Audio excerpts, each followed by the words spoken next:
Discussion on evaluation and management of syncope. Syncope is a transient loss of consciousness due to transient global cerebral hypoperfusion characterized by rapid onset, short duration, and complete recovery. A less severe symptom is called near syncope. Syncope may be preceded by warning symptoms like blurred vision, sweating, or yawning. Syncope can occur at rest as in arrhythmic syncope or with exertion in severe aortic stenosis or after exertion in hypertrophic obstructive cardiomyopathy. A much simpler cause is severe anemia. Syncope causes a lot of psychological trauma and limitation of activities of daily life, change of employment, restriction of driving, etc. More than that, there is also an increase in mortality. Vasovagal syncope is the commonest form. Carotid sinus hypersensitivity and orthostatic hypotension are important causes. Cardiac syncope can be due to arrhythmias or structural heart disease. Arrhythmias could be tachyarrhythmias or bradyarrhythmias. Sometimes the cause may remain undiagnosed in spite of full workup. Even this group has a small mortality risk. A number of conditions may also mimic syncope and needs exclusion in the workup. A painstaking history is very important in the evaluation of syncope. Orthostatic hypotension has to be checked for. ECG, telemetry monitoring, Holter, and head-up tilt test are important initial investigations. But the role of head-up tilt test is now being contested by some authors.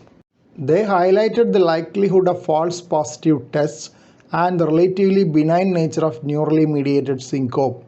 They mentioned that HUD does not add much to the history, physical examination, and ECG evaluation towards the making of a diagnosis. Telemetry ECG rhythm strip documenting a long sinus pause of around 8.5 seconds. Such long pauses would indicate suppression of sinus node activity and is a manifestation of sick sinus syndrome.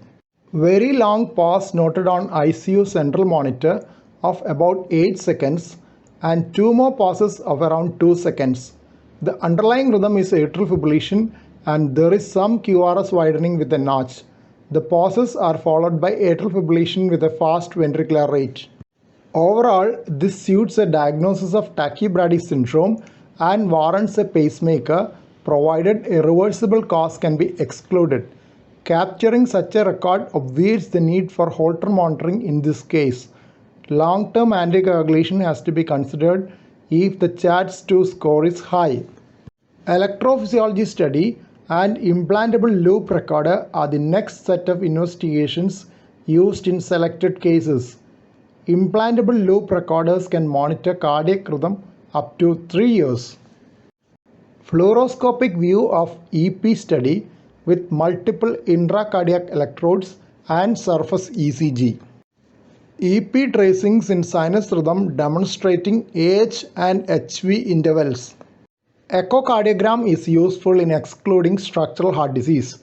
Here is an echocardiogram showing severe aortic stenosis, an important cause of syncope. Distinguishing a seizure from a syncope is quite important. Presence of an aura and prolonged tonic-clonic movements are in favor of epilepsy. Similarly, prolonged post-ictal state is also in favor of seizures. Neurological evaluation is needed when there is a possibility of seizures.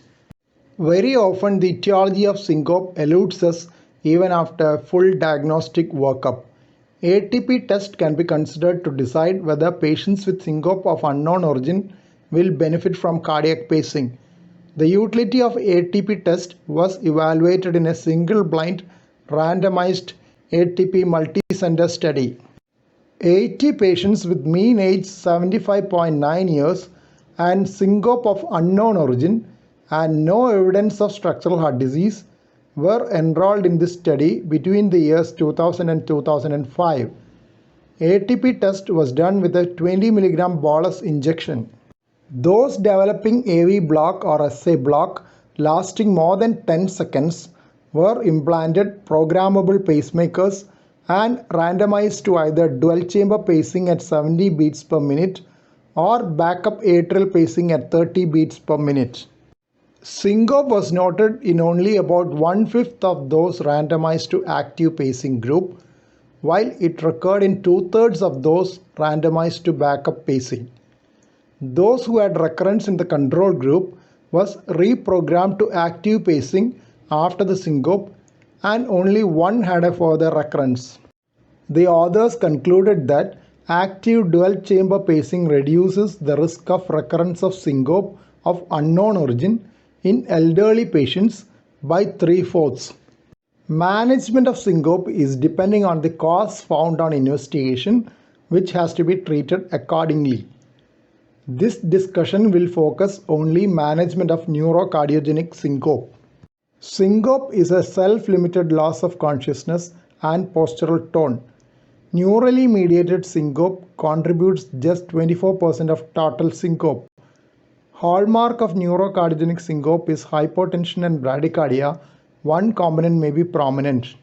Patient education is an important aspect of management.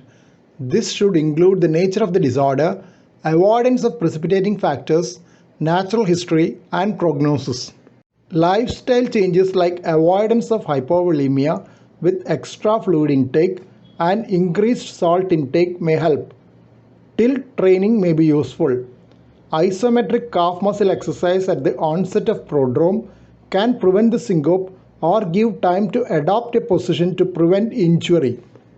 Beta blockers diminish the activation of left ventricular mechanoreceptors and were found useful in uncontrolled trials, but post-trial showed no difference in syncope-free interval at 1 year. Midodrine and paroxetine are the only drugs which have been shown to be of benefit in small randomized trials. COMFORT's trial is evaluating midodrine and fludrocortisone for vasovagal syncope and is expected to be completed in December 2023.